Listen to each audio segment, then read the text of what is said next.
The Earth Keepers is a short documentary about a husband and wife in Bloomington, Indiana, who left academia to start a composting business to reduce food waste, enrich soil, and help create a healthier planet and community.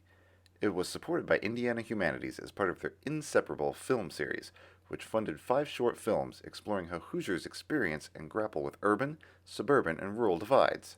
It premiered in 2020 and screened at several venues throughout Indiana and at the nation's largest organic farming conference.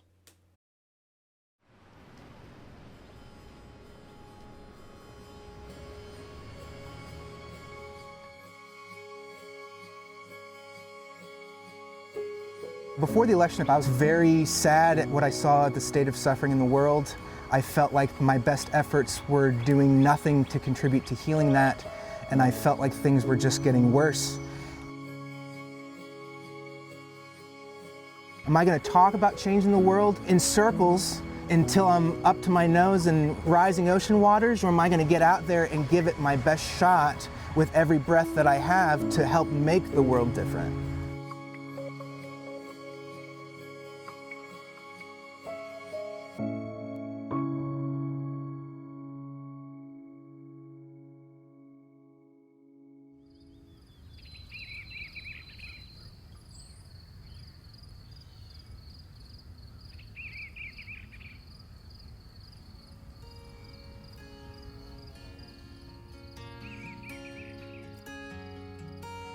I was born in Xochimilco, near Mexico City.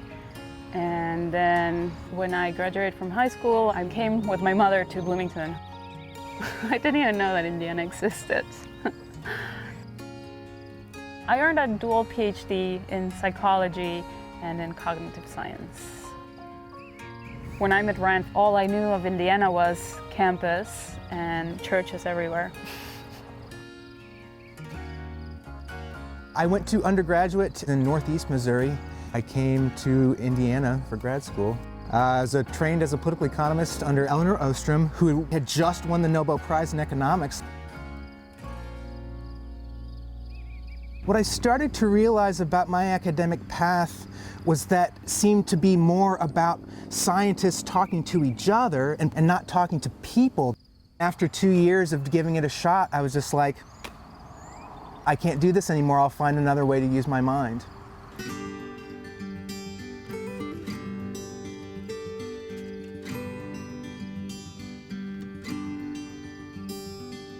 Did you know what you were going to do? No, we had no idea. No idea whatsoever. No. We wanted to get a plot of land that we could feel safe on and call our own, and we were committed to figuring it out. There were several times where I was like, wow, what have I gotten myself into? I really thought that I could figure this farming thing out really quick and really easy, and that was suddenly not the case.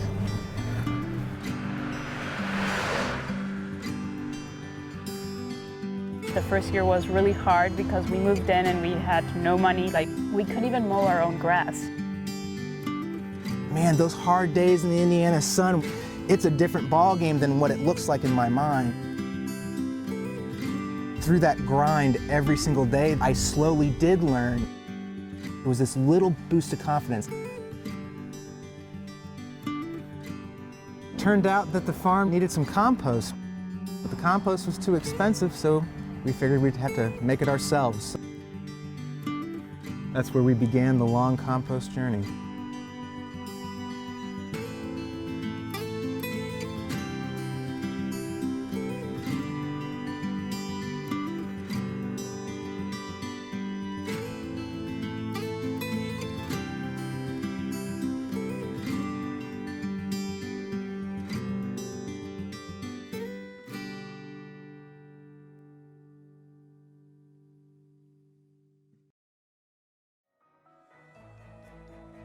There's all this waste and we need to do something with it.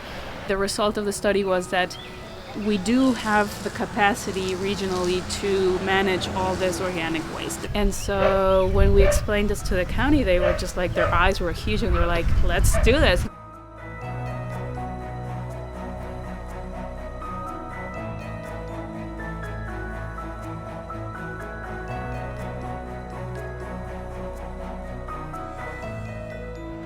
So this is a drop-off each customer gets to pick up one of these. So they are instructed to get a pail, and it's for them to keep and maintain and wash. They can come whenever. They come with their full pail, open pail, and they empty it out in here. We realized, well, we cannot collect and be working at the farm at the same time, and so that was just like, we need somebody to help us with the collection.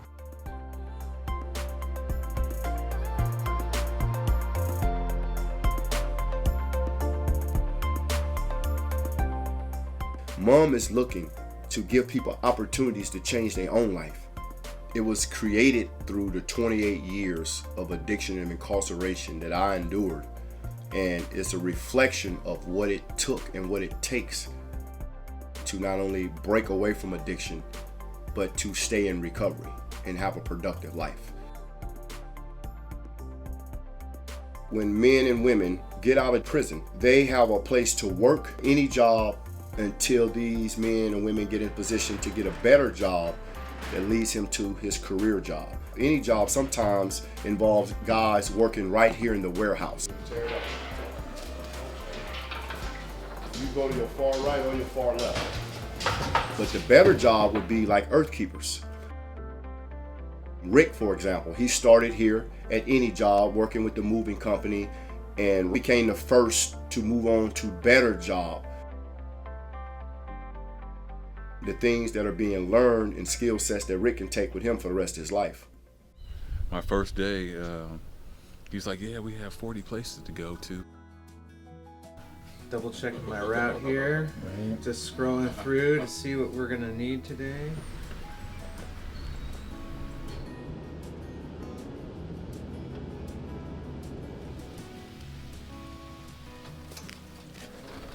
When they hired me, I can't ask for anything better than that. I just like being outdoors, you know, it feels so good to me, you know. I love it, I love it.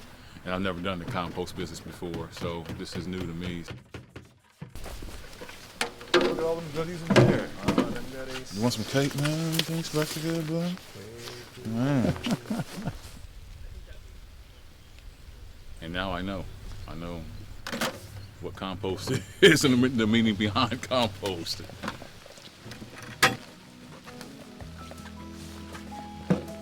I see what they're doing, you know what I mean? And people are loving it, you know. From the time we leave here, from the time we get back, it's, you know, love, respect, just, you know, just working together as a team and family, you know. It's just, I'm digging it, I'm loving it. Try not to sink, you know. All right, you know, all right, yeah.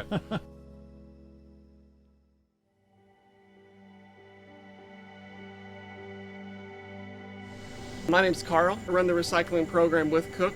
Cook is a medical device manufacturer. We're located all over the world. At home, I recycle. I make my wife recycle. I pick stuff out of the trash that she throws away. And then that kind of carried over to when I got to work and realizing people were throwing away bottles and food scraps and all this stuff. And I started calculating all the waste that we're sending to landfills, and it was very disturbing. My first thoughts whenever we started talking to Ryan from Earth Keepers, I was just full of excitement because it blends right in with what we're trying to accomplish on becoming a zero waste to landfill facility. They've been very helpful on educating us, and they've been coming every single day to make pickups. And we've came a very long way from when we first started.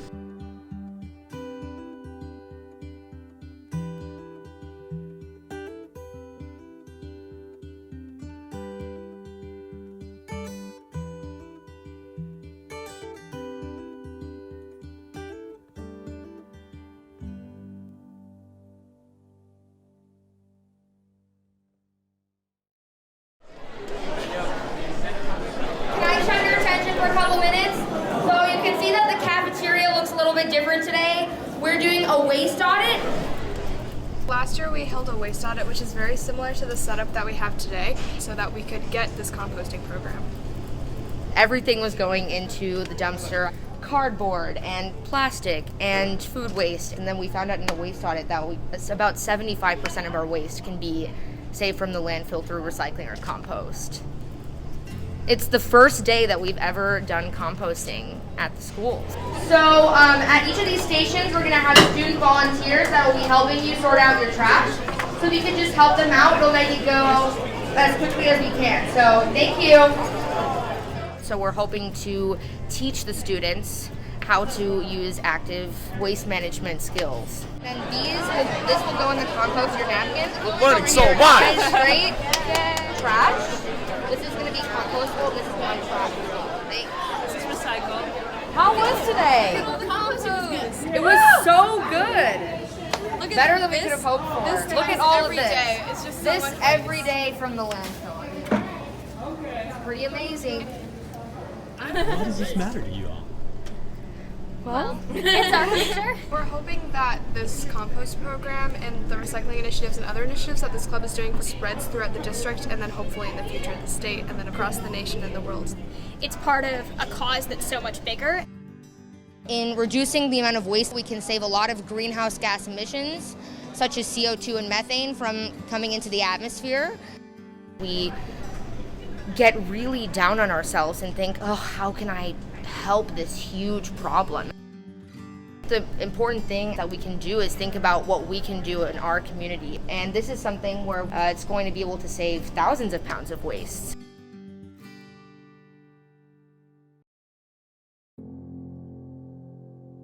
Most of global society is caught up in an economic race that produces so much waste. We just want it to go away. It's stinky, it's ugly, I don't want to know where it comes from, I don't want to know where it's going, I just want it to go away.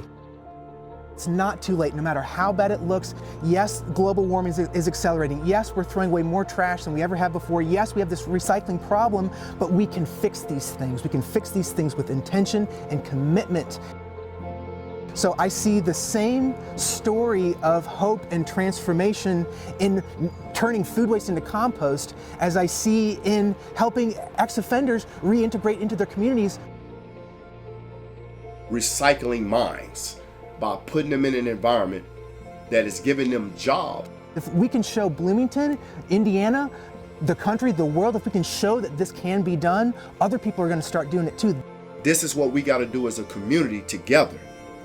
It's about taking care of our environment and being a good, role model for the community, saying, hey, if we can do it, then anybody around us can do it.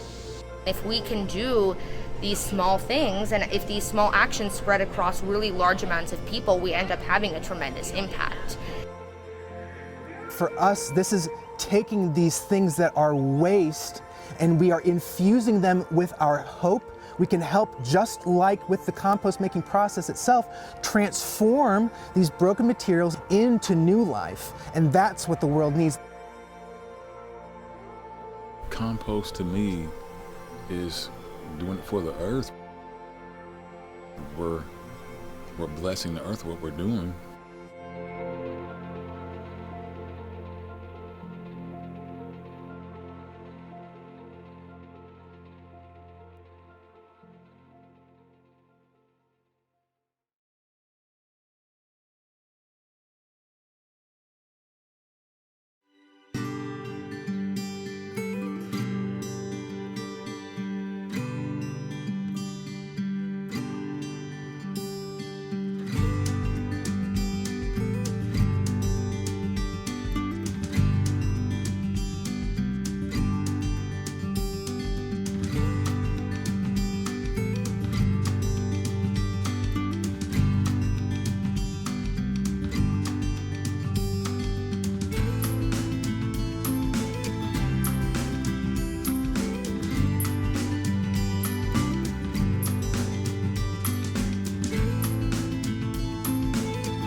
James and his special needs brother Peter haven't seen each other in years. James has lost his way, and Peter has lost his home. Now they are both helping to find what the other needs.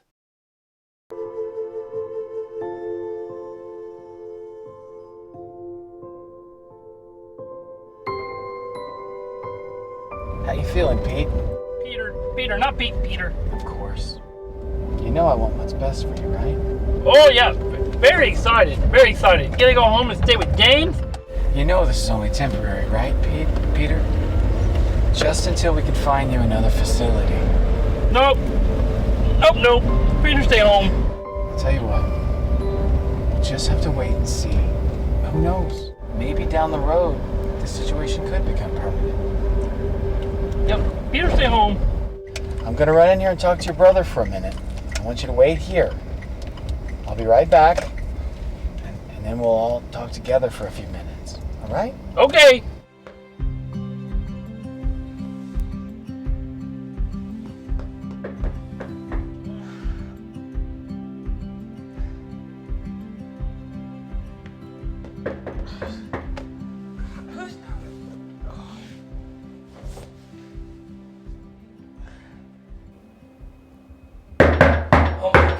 I hear you. Get it. Wait a second. Oh, Jesus Christ, beans and rice. What? What do you want? Why are you here? I didn't order anything. James Peltier? Yeah. What's up? Yeah. What? Well, Mr. Peltier, I'm Greg from Crane Homing Services. Okay. Hear about your brother? What about him? What's up? How is he? He's good. Are you ready? Ready for what? We spoke on the phone last week. Do you remember? I'm bringing Peter over to stay for a while until we can find him more suitable accommodations. Yeah, I remember. Yeah, just for a couple of days. Yeah, a few days. Well, a few weeks maybe. Oh, a few weeks? Hey, buddy. I'm sorry, but I have a lot of stuff going on in here. I'm working. I don't have time to babysit him. I have a life. Right. Peter needs long-term care. Okay. And that's going to drain the account I hear you. day by day. Okay. I get it. I understand. Is that the big dummy right over there? I've not seen him since the funeral. That's Peter, yeah. If we could keep the negativity down your brother has quite the temper sometimes. What's up, Pete? How have you been? Peter, like Peter, not Pete. Oh, well, I'm sorry. What's up, Peter? Not what? Nice seeing you, James. It's good seeing you too. Well, thanks, Greg, I guess. Come on, Pete. Peter. Yeah, I'm sorry. Have you ate? Are you hungry? Or I like cereal. Okay, I can do cereal. Just sit right here and try not to make a mess, okay? Oh, I don't think it'll be a problem.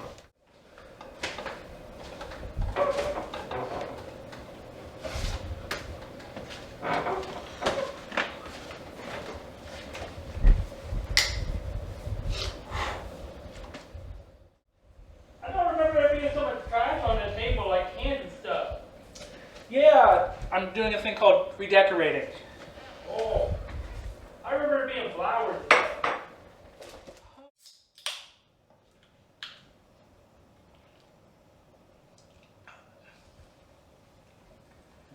You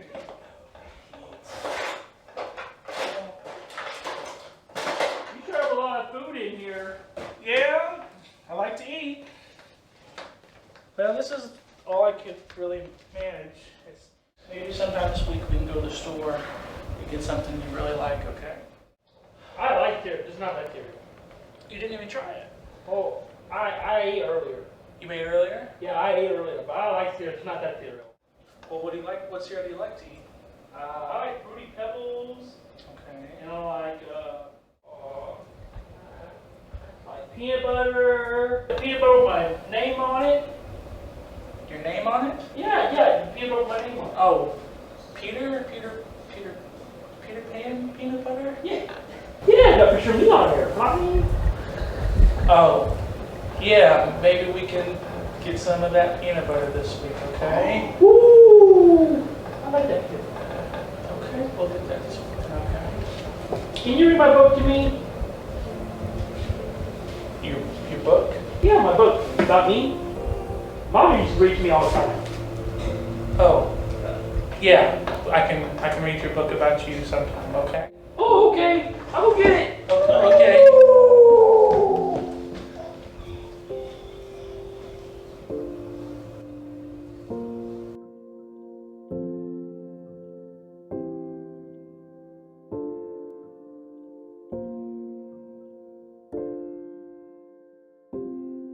Ah!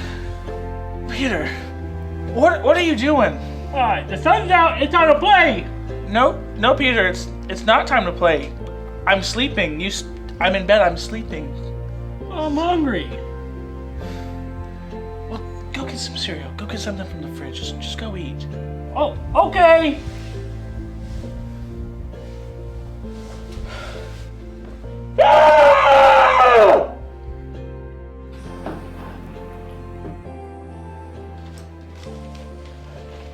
You know, Peter, they made alarm clocks for a reason.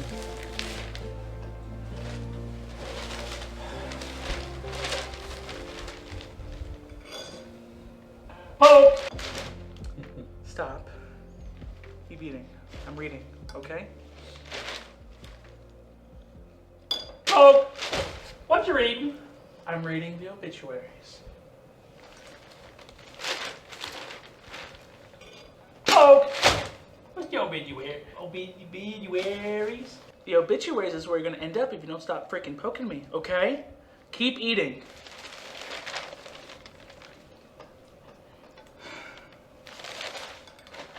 The obituaries is the dead person column in the newspaper. Is Mom and Dad in there? No, it's more recent than that. Oh, to die's an awfully big adventure. You think we're gonna die someday? Yeah, Peter, that's one of the only things in life that's certain, that we're gonna die. And that doesn't matter. You need to finish eating. You need to hurry up because Olivia's gonna be here soon to take care of you. So please, don't break anything, don't mess anything up in the house, okay? I'll be back in the next couple hours, okay? Okay. All right. I like the comic section. I bet you do. Have fun. Please pick that up when you're done, okay?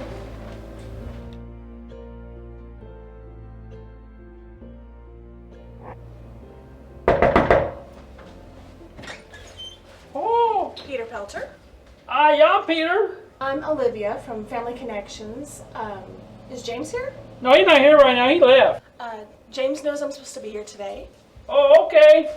I'm coming to make sure you're all settled in. Okay, he said not to let people in unless I know them. Well, James knows that I was coming today, so... Okay. You wanna...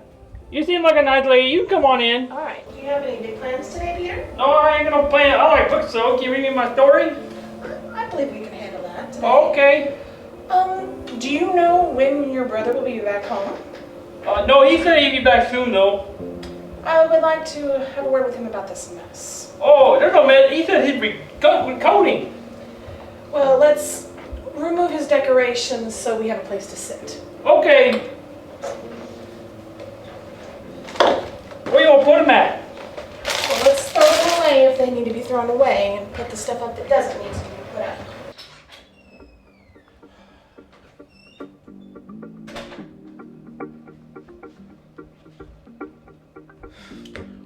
Where's all my stuff at? Hey, you. Where's all my things? You're supposed to take care of him, not clean up after me. I'm Olivia, by the way. Thanks for asking. I am from Family Connections. There was no place for Peter to sit and eat. As for your stuff, it's put away. Well, some of that stuff was clean. I had it in piles. For Pete's sake. Peter, not Pete. Peter. It's a metaphor, Peter. It's a metaphor. And you're not Peter Pan. Those Lost Boys were foster kids that Mom and Dad took care of. You hurt me. Can I have a word with you, Mr. Pelter? If you don't mind. Yeah.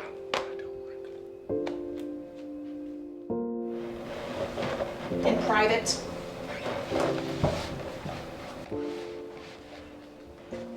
Ooh, someone in trouble! Since your parents passed away, he's not had any support. Look at it from his standpoint. He has nobody but you. You are all that he has. Are you left. done? Thanks, Coach. Appreciate the pep talk. I'll be back tomorrow to check on Peter. Okay. Okay. Peter, I have to go. I will see you tomorrow. Bye, Miss Olivia! See you tomorrow!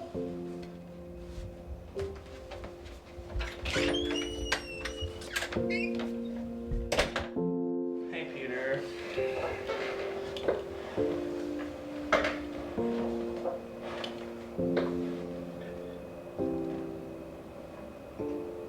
Did Mom and Dad ever mention me? Oh yeah, they mention James a lot. They say, "Oh, I miss James. I hope he's safe." I really miss them. Well, do you want to go see him sometime? Ooh, I like that. I really like that. It's been a while since I've been up there.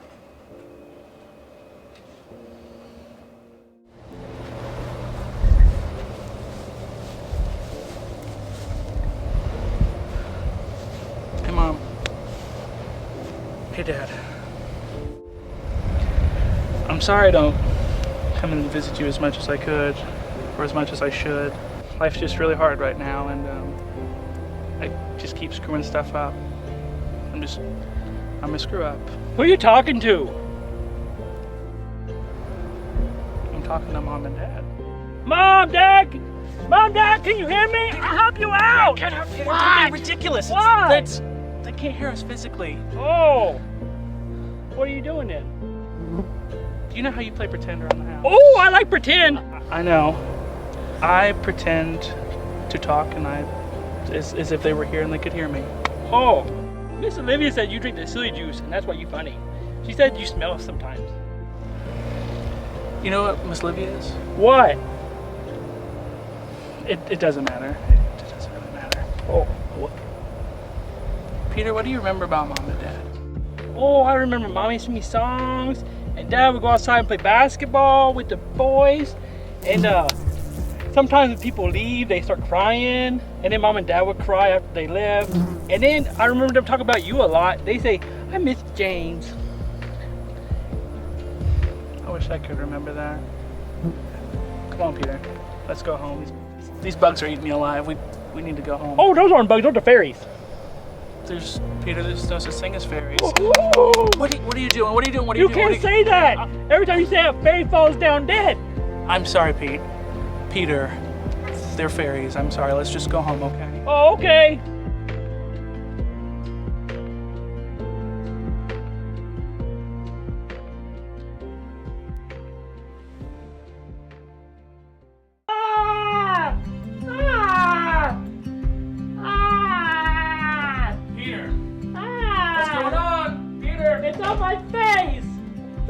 What's on your face, Peter? Talk to me. The pricklies are attacking me!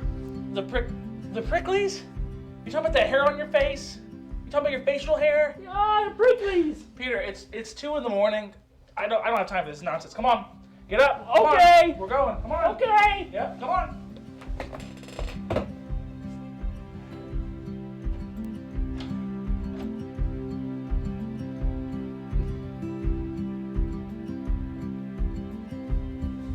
What is that? It looks sharp. It is sharp. Any of the homes that can't have sharp things. I believe that, but you're in safe hands. Okay, I trust you. Okay, I'm gonna shave your face. Okay, so please be still, because this is okay. I'll hold still. Oh, it's sharp.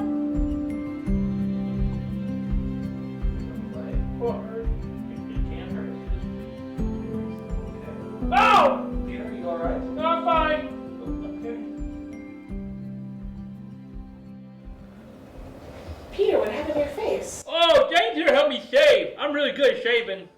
You helped him shave? Yeah, is that a problem? Why didn't you just use an electric razor? Okay, I'll call you to go get me an electric razor when he wakes me up at 2 in the morning. And if you don't mind, I actually have to leave, so I'll see you in a little bit, Peter, okay? Okay, bye! Bye, Peter. Thanks. How are you doing today, Peter? I'm good, how are you? I'm doing just fine. I have a great idea. Oh, what's Do you that? want to go outside today? Ooh, I love the outside. Let's go outside. Okay.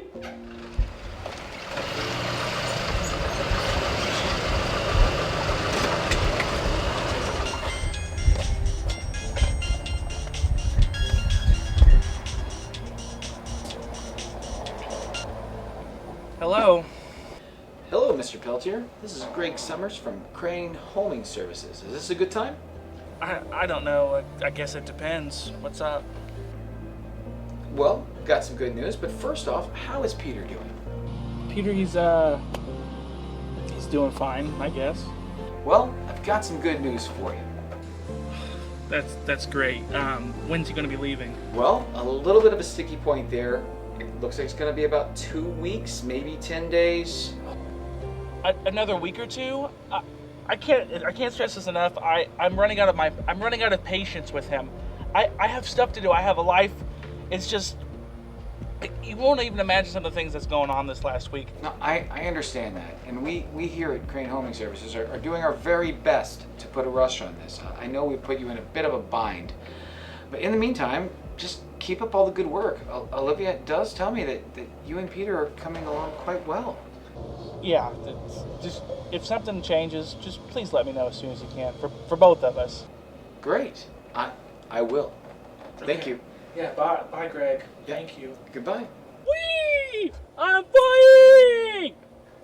I'm flying! Hey James! Hey Peter. You gotta try it. It's the best flying ever. Yeah, I'm gonna say no. I need to talk to you about some stuff. Okay. Olivia, I guess you're still here, so I'll tell you too. I got a call about the living situation. So looks like you'll be going to a new home. Nope, okay? Nope. Peter, stay right here. Peter, stay with James. Peter, I think it's best for us. I mean, I want you to be here, but it's just you can't be here. Peter! Have you seen Peter? Are you sure he's not just hiding? He loves to play hide and seek. I know, but he's not hiding. I've looked everywhere. I looked upstairs. I've looked downstairs. I can't find Peter. Where would he go? He'd go to the ice cream shop, the comic shop. I'm gonna go look for him. Pete! God, man! I've been worried sick about you, Pete. We need to go home, buddy. Nope, I stay with Mom and Dad.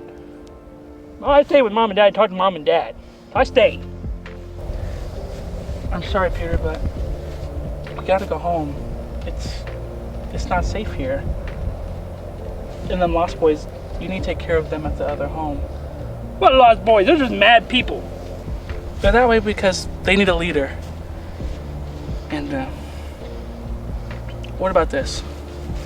If you go to that home and take care of those Lost Boys, I'll go visit you twice a week, okay? You promise you won't forget about me again?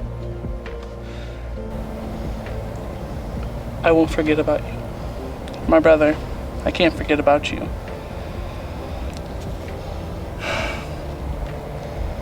Let's go home. We got a couple more weeks left. Let's enjoy it, okay?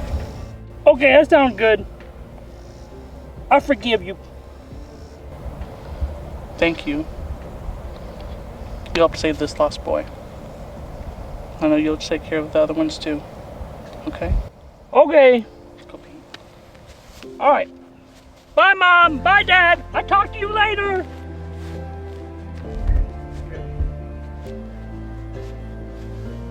Free ice cream. Are you ready, Peter? I'm ready. Are you thinking happy thoughts? I'm thinking happy thoughts. What you thinking? I'm thinking candy and comics. Okay. Well, here we go. Let's go, Peter. Woo! Oh, I'm flying. You're having fun, Peter, flying? I'm having fun. It's good to see you, Peter. Good to see you, too. I don't know about all this yet. Well, it's your new home, buddy. I think you should be excited because you're gonna have a new leader, and you know what every new leader needs? Is it Christmas? Not exactly. It's a new sword. Ooh, I have a sword! Oh, the pretty. I didn't think about it, but I thought it'd make us stay. Yeah, I'm sure you can see that on visits, right? Yeah, I'll bring it back every time I visit you, okay? I'll be seeing you again soon this coming week. Okay! We can have fun with it then, okay? Okay! That'll be great. We've got everything all set up for you, Peter. We've got your room all laid out. It's gonna be great. James is gonna come back and see you soon. Okay. Alright. Bye, James! I love you! I love you too, Peter. I gotta go. I have a meeting here shortly, okay? Hi, I'm James. Hi, James. Hi, James. And I'm an alcoholic.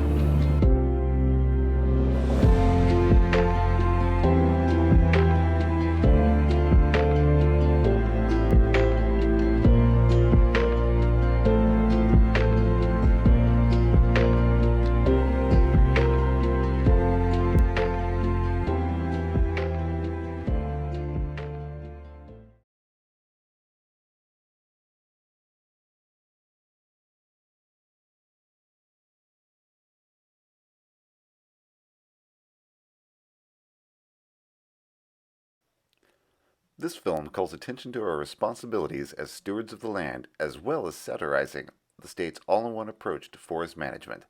It also reveals an intrusion into a special place within the state forest. As the viewer, you can ponder your role within the natural world. All scenes in this film are recorded in Owen County.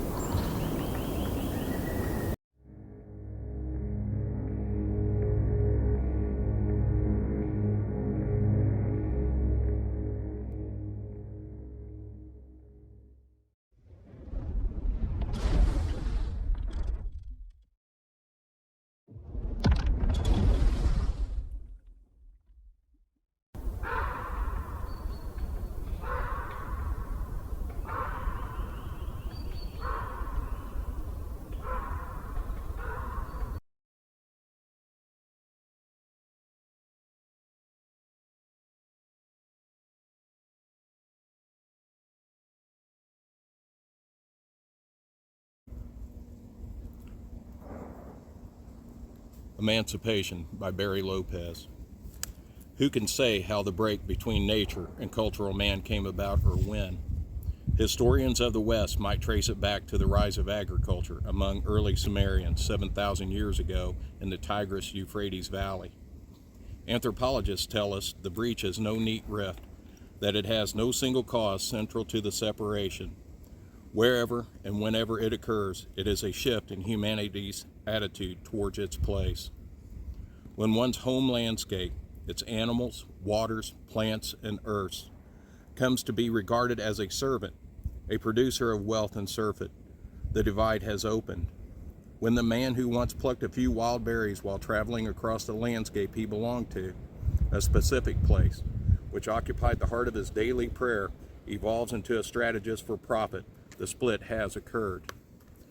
In essence, one's homeland, once included like a member of a family in the moments of life, has become a thing, an object, no longer part of the owner's moral universe. Once a part of the face of God, it is now chattel.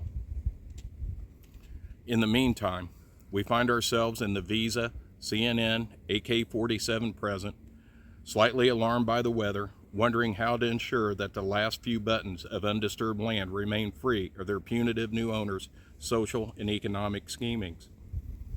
We must somehow counter the entrenched philosophy of the contemporary investor, be it corporate, individual, or governmental, the belief that every parcel of land must pay its way.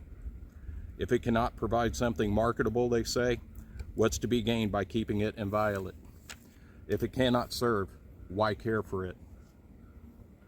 Environmentalism has emerged as a movement for the emancipation of land, wild land. Nature without an audience is without equal as a symbol of unhindered life. Those who seek its manumissions are the same women and men who once drafted the most eloquent of arguments against slavery, colonial subjugation, and corporate exploitation and thievery. Global climate change is the great leveler in the environmental debate. Leaving our own fate out of it for the moment, it is now instructive to wonder how will wild lands respond. Beautifully, one has to think. Adaptation is its history, its legacy, no matter the stress, bolite impact, monocultured forest, rerouted rivers. Adaptation is its eternal answer. Wild land exists without regret, has no plan for improvement, no goal outside its own integrity. It is attractive to us partly because it has no defense against the laceration of road building, the penetration of mines, the scarifying of machinery. It is also attractive to us strangely because we intuit wild land is more apt to meet global climate change with more equanimity than our labyrinthine cities and our drought-stricken fields. Wild lands, of course, can give some empire builders pause. If he or she sees fresh land as more than a warehouse of goods or a mean wall between himself and other riches, the pause will do us all good. Wilderness is a warning to those who dream of controlling nature. Short-term triumphs, bumper crops, brimming reservoirs are no more than that, good in the short term only. Further, untrampled land, its innate worth defended by conservationists, offers yet another sort of warning to the would-be plunderer when strongly tempted by the promise of profit. Some people will still choose to hold such ground for the next generation. If the question remains, why preserve these areas, the answer cannot any longer be for tourism or the promise of new medicines or even to preserve minerals or timber for future use. Not if we have in mind the sense of integrity we claim the work of conservation implies. It has to be for emancipation. It has to. Because every pleader for preservation knows somewhere deep in his or her psyche that the effort to protect undisturbed land is an effort to break the stranglehold industrial man has put on the earth. It is an effort to reduce the reach of corporate muscle, an effort to staunch the bleeding of the brutalized oceans and their continents. It is a plea to reconcile. It's a call for principles that take us beyond the adolescent urge to plunder, to overpower, to win. In defending wild lands, we reclaim our dignity. The real work of preservation, then, is our own salvation. It is not to save nature. Nature will save itself, no matter what climatic or nuclear hell we plunge ourselves into. We are feeding on the food of our ancestors, those who had not abandoned nature in order to discover man, but who had gone deep into nature to discover the Eden of which man is a part.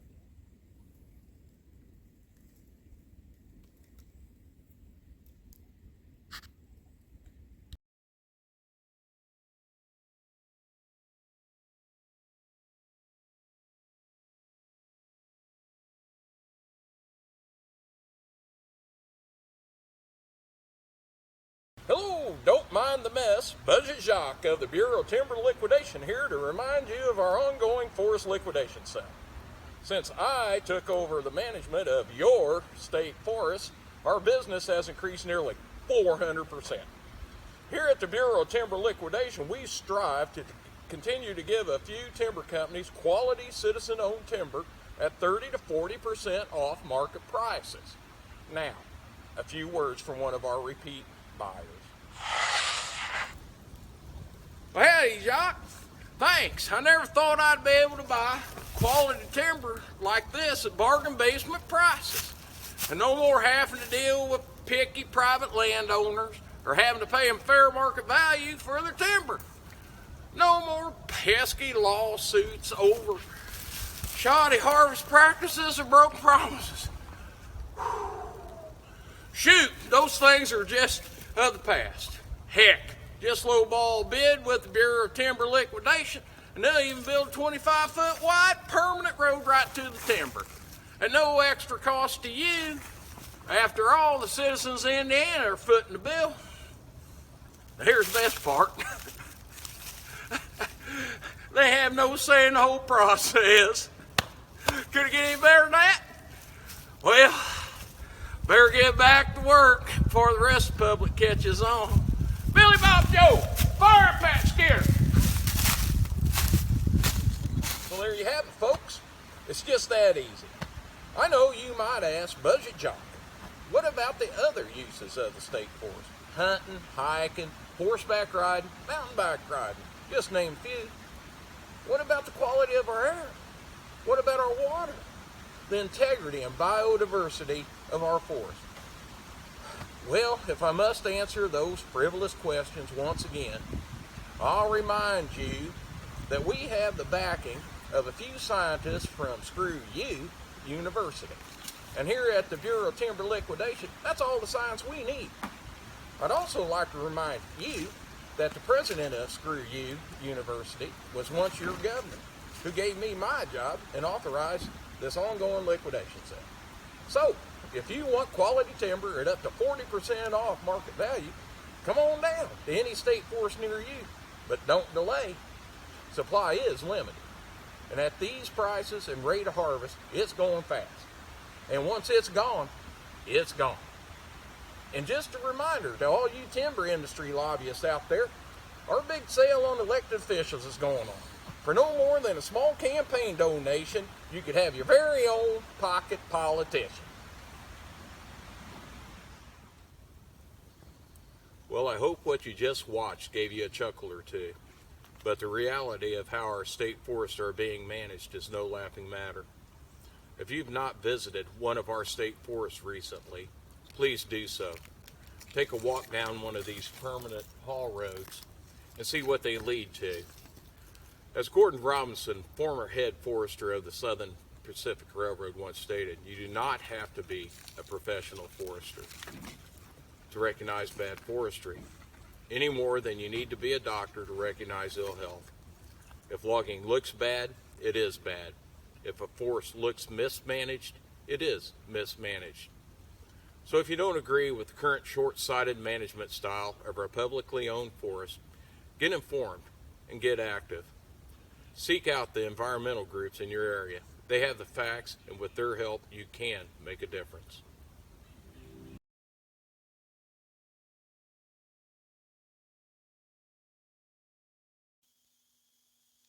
Hello again. In 2018, while recording the satirical portion of our film, we had no way of knowing we were predicting the future.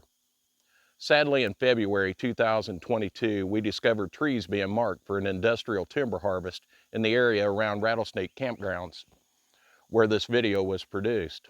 We thought this was not the best way forward for this section of forest, for a multitude of reasons. Its uniqueness in that it had not been timbered since purchase in 1963.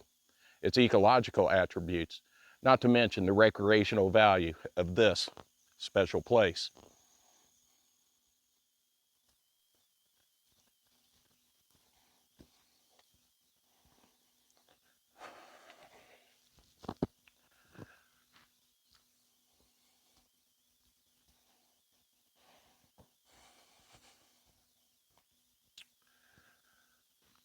The Owen Putnam Friends of the Forest started a campaign to educate the public about this upcoming timber sale.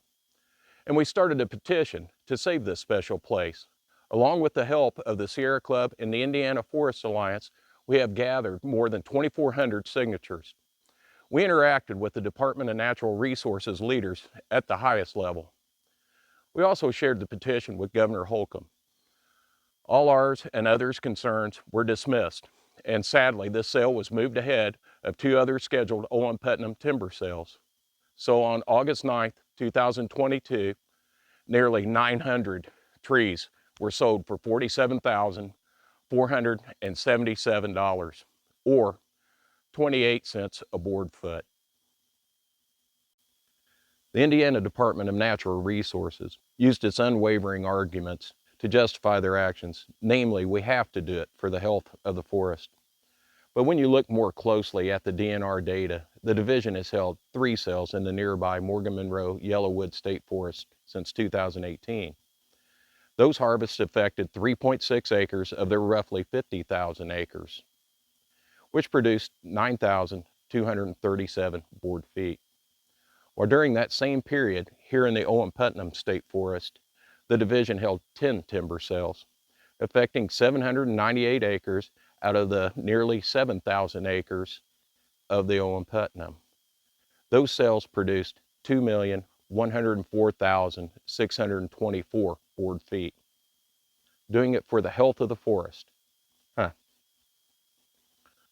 Forests survived before modern forestry techniques. These techniques have a place, just not every place. The harvest of these trees will have a substantial effect on the plants and animals that call this special place home for decades, if not longer.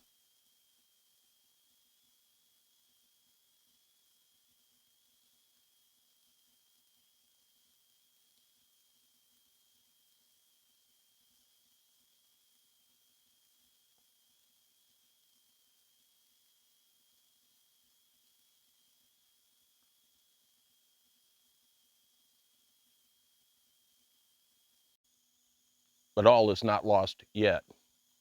There are other special places worth saving in the Owen Putnam and other publicly owned forests around Indiana.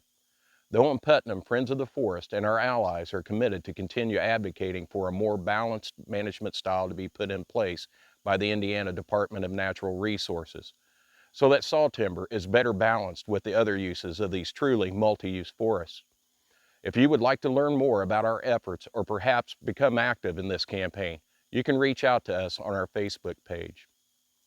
As the author Ed Abbey once said, just because humankind have the power to meddle or manage or exercise stewardship on every nook and cranny of the world, that does not mean that we have the right to do so, much less the obligation.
When the Seeds Say Enough was shot on Super 8 film that was hand-processed in instant coffee.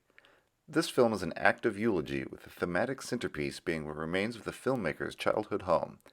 By revisiting the site of his artistic foundations, he is examining the power of film and video in relation to memory in the face of loss. The film's score was composed and performed by Doctor of Music, Jamie Kunzelman. Every man is more than just himself. He also represents the unique, the very special and always significant and remarkable point at which the world's phenomena intersect. Only once in this way, and never again. That is why every man's story is important, eternal, sacred. That is why every man is wondrous and worthy of consideration. In each individual the spirit has become flesh, in each man the creation suffers. Within each one a Redeemer is nailed to the cross. Hermann Hesse.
Remember when you showed me where the angel was?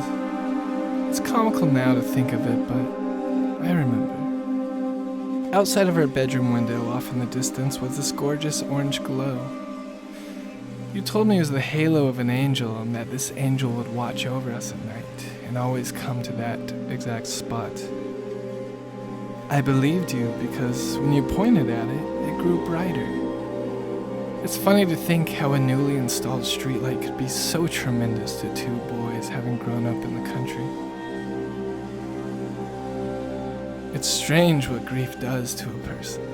I cursed that angel for not saving you. You told me it would always watch over us. I begged of the streetlight to make an exchange, to sacrifice my protection just to see you again. There was no resurrection. This is the resurrection. I perform this ceremony daily, sometimes unintentionally. You planted your seeds in numerous vessels and left us to harvest them as we please. Bitter fruit at first, that grew sweeter with time. What I fear is a time where I'm left with nothing but the memory of taste, like the faint sweetness of a not yet ripened honeysuckle plucked from roadside.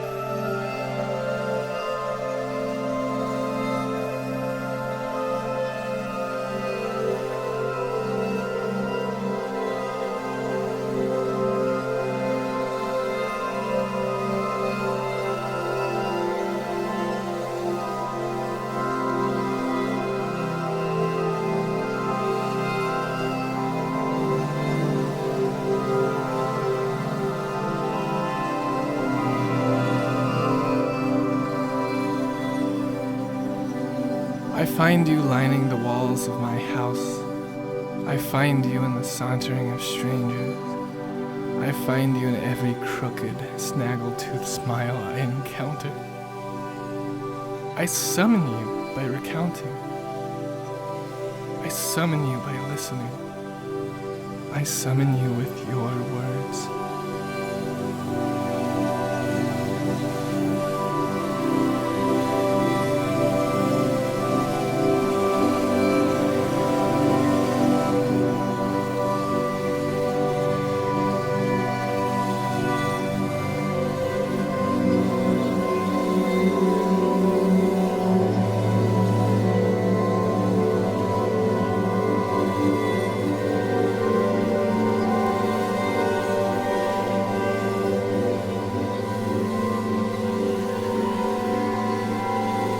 Your departure bestowed upon me a new profession.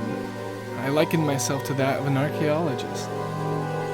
I unearthed remnants of you that had been stored away, objects of prior iterations of yourself that no longer sang to you. I amassed these treasures and doled them out to those who could hear their melodies. These prized possessions allowed for construction to begin in the homes of our loved ones. Shelves were cleared and nooks hollowed out to give space to these containers of you, allowing for regular pilgrimage to these personalized altars, monuments, and shrines. But I have no monument for you, for I am a monument to you. I hold you now as a person of history and a person of the present. Our future resides in an air yet to be sung.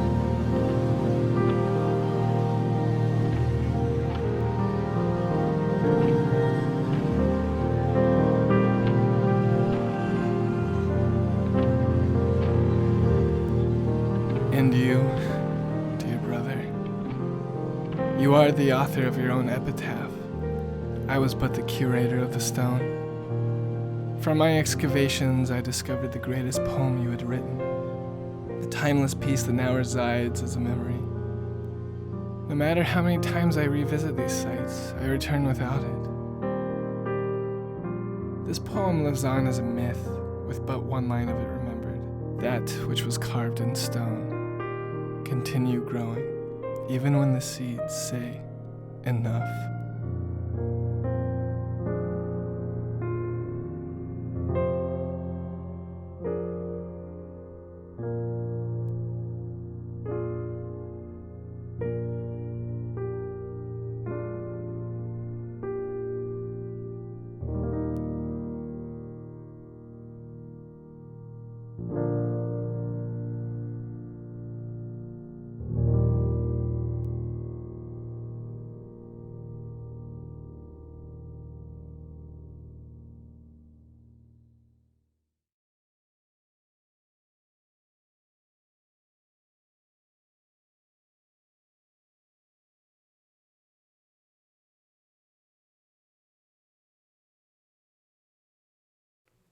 Infection Containment is a horror sci-fi piece influenced by cult classic films such as Night of the Living Dead and Last Man on Earth. It shows the origins and after effects of a mass plague of sorts, turning everyone on Earth into monsters. The film follows a group of 4 people trying to survive and live a semi-normal life in an apartment as the world crumbles down around them.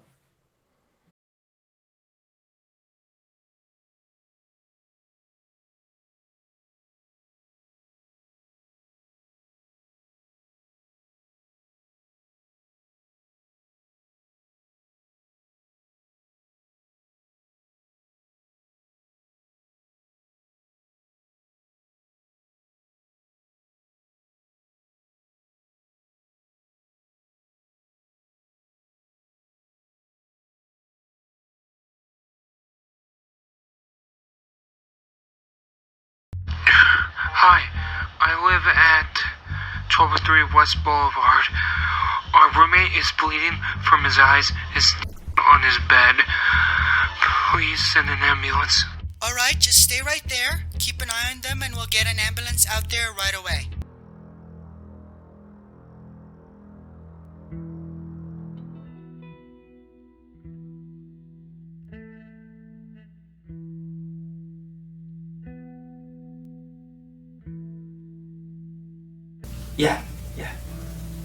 Yeah, I'll take you soon. Roses and all. Okay, I'm holding you to that. Anyway, me and Hannah are gonna go get some early dinner, but I'll call you later. Okay, I love you. I love you too. Okay, bye.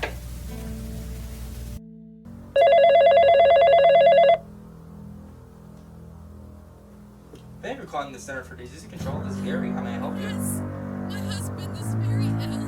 He came home from his work after someone attacked him. They bandaged him up at the urgent care, but he's very pale and his temperature is high hundreds. Can you tell me any more of his symptoms?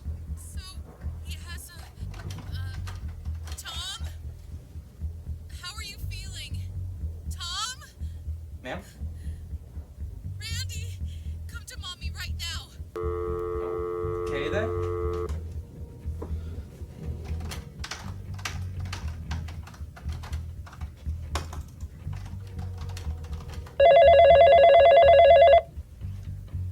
Thank you for calling Help the... me? Ma'am, what's wrong? My dad, he's acting strange.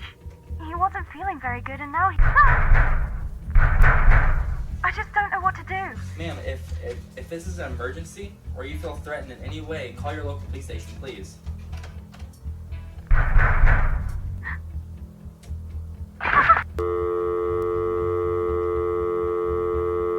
the hell is going on?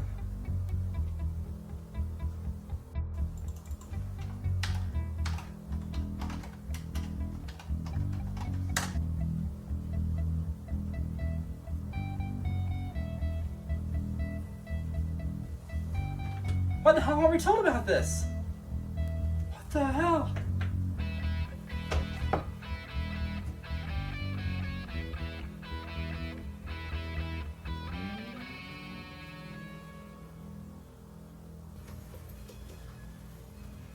Sir, this is Gary McHale. We have a problem. What sort of problem? Well, there seems to be something going around, because I looked it up on the internet, and starting 4 hours ago, there's been endless cases of people who got sick and started attacking, well, anybody they can. It's a hoax, Mikhail. You can't trust everything you read. No, listen. This isn't a hoax. We need to get a hold of DC because this is happening for How do you know it's real? Because I've been getting these calls one after another about this. So don't tell me it's a damn hoax.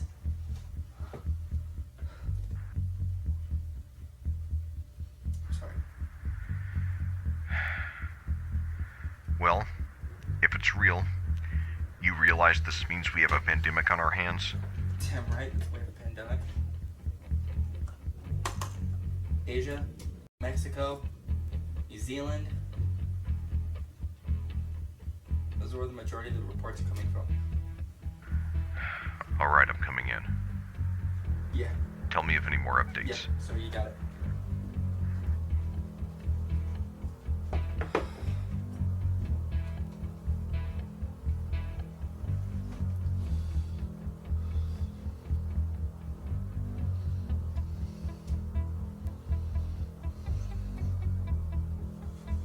What the hell is going on?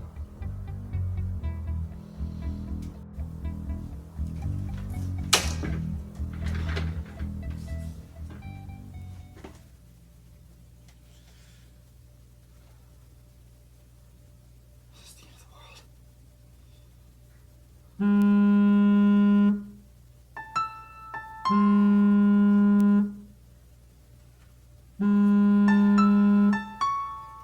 We are now receiving reports of some manner of infection that is so fast-acting. Reports suggest fatalities as soon as 10 minutes post-exposure. And we're told that they are then waking up and attacking anyone they see. Some reports are even suggesting acts of cannibalism. For our own safety, we will be going off the air. But we will turn on the 24-hour broadcast from DC to tell you where to go and what to do about this situation. On a personal note, ladies and gentlemen, be careful. Take care of your loved ones. And may God have mercy on our souls.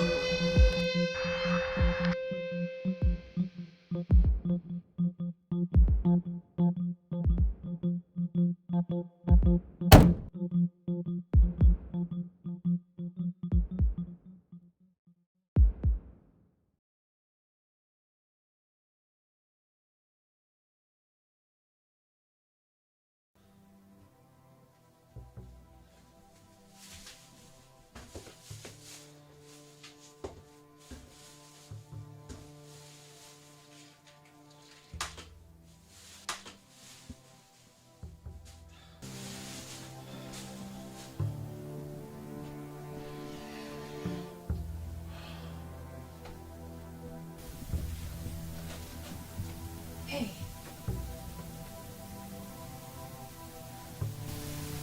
When I stepped out into the bright sunlight from the darkness of the movie house, I only had two things on my mind. Paul Newman and a ride home. The Breakfast Club. See Thomas out. How am I supposed to know that? The Outsiders. I showed you it. Hey, I was worried about you.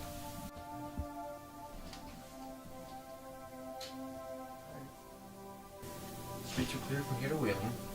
There's a birthday bash over on Tilson, so I took a jog over. Did you get it?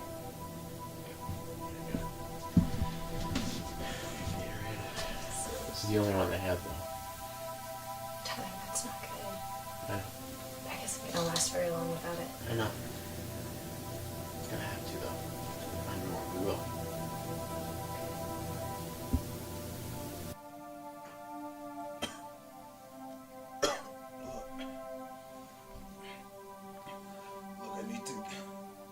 I need to get up and leave. Let me go to the mall and grab us some things. I love you, but we can't stay here forever. Eventually, we're gonna run out of resources, and we don't have enough manpower to venture out past the university. Maybe we're lucky that somebody blocked off the roads, and they did. Otherwise, we would have been a lot worse off than we are. I know.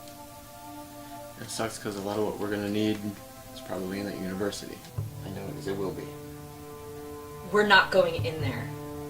We can't go in there. So we're just shit out of luck until we find a working car. And I've been working on it. Okay? It's just every car that I find, keys are gone or the batteries are just rotten. Every one of them.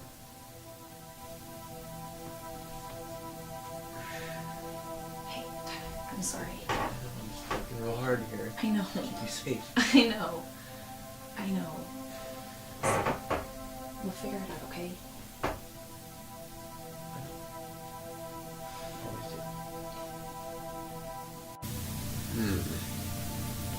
What do you guys want to watch? How about the Night of the Living Dead?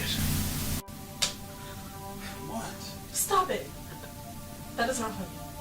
What? I thought it was funny. They're coming to get you, Barbara. You are such a nerd. Nothing scary, please. Alright, alright.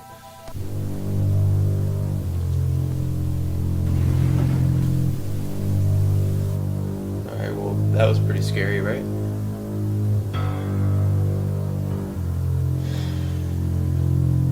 Go check it out.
Let me go. I'll just go grab us some things from the mall. We don't go out at night, you know this. You would never see him coming from anywhere.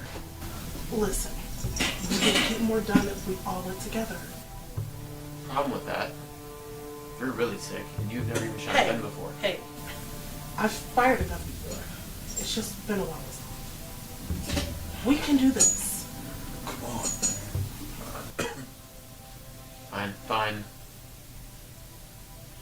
Bright and early tomorrow morning, us three go for a run, okay?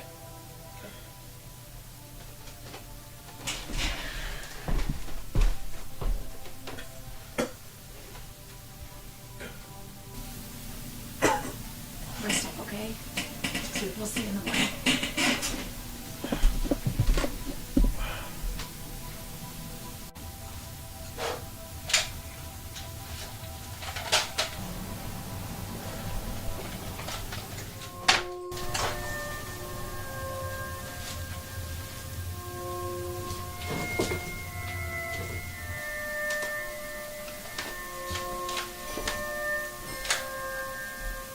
Like what you see?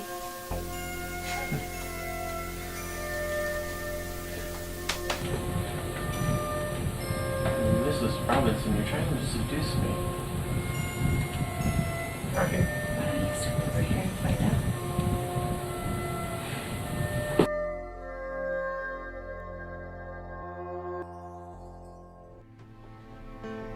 You ready?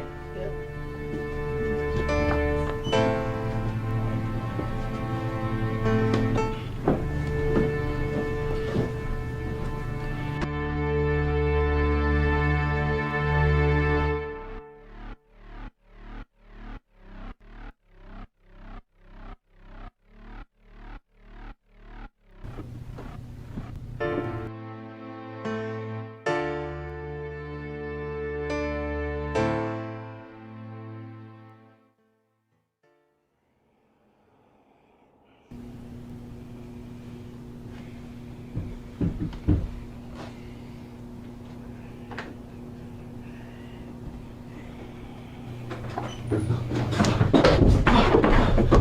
the door. Shut the door, Haley.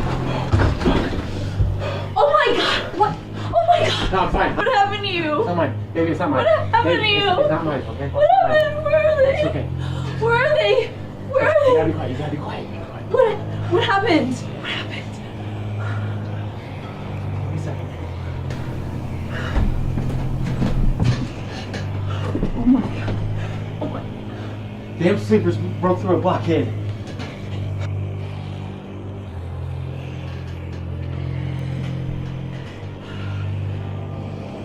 We're screwed. We're screwed.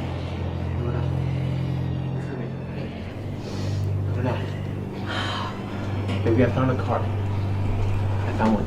No. Yes, I did. No, Baby, I'm not no, going baby, out. please, it's No, okay. I'm not. Okay. I can't do it. It's so close. It's so close. It's about 3 blocks out here.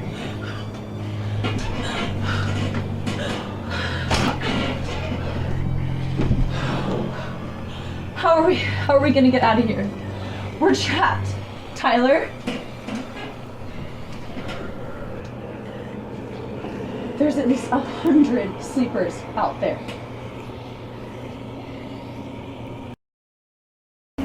Fire in the hole.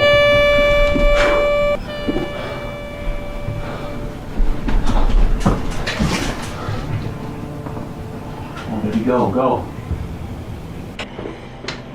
Tyler.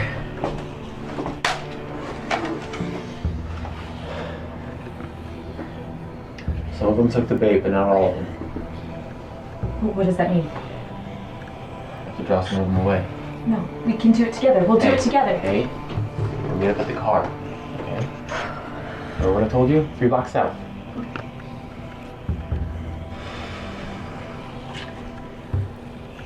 Just come back to me.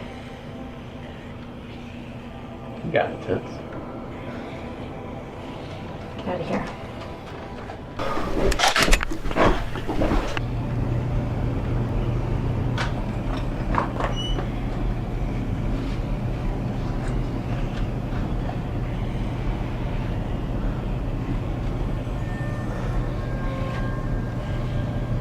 Hey.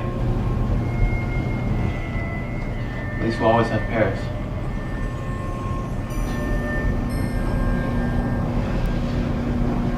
Here's looking at you, kid.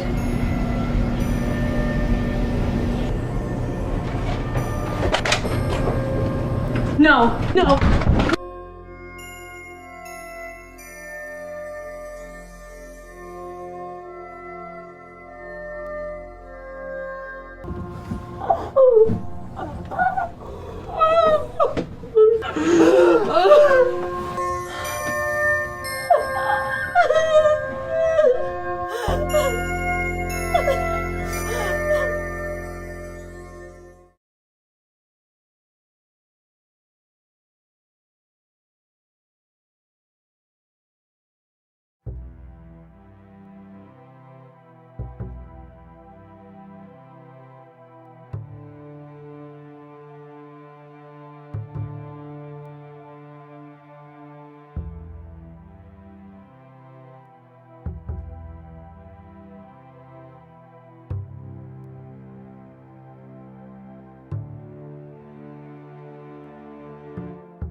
emergency alert. Oh, please, answer. This is the National Emergency Alert Broadcast System. We urge all residents in your metropolitan area. This is the National Emergency Alert Broadcast System. We urge all residents in your metropolitan area to stay indoors. This is the National Emergency Alert Broadcast System. We urge all residents in your metropolitan area to stay indoors. Listen, if you're there, pick up.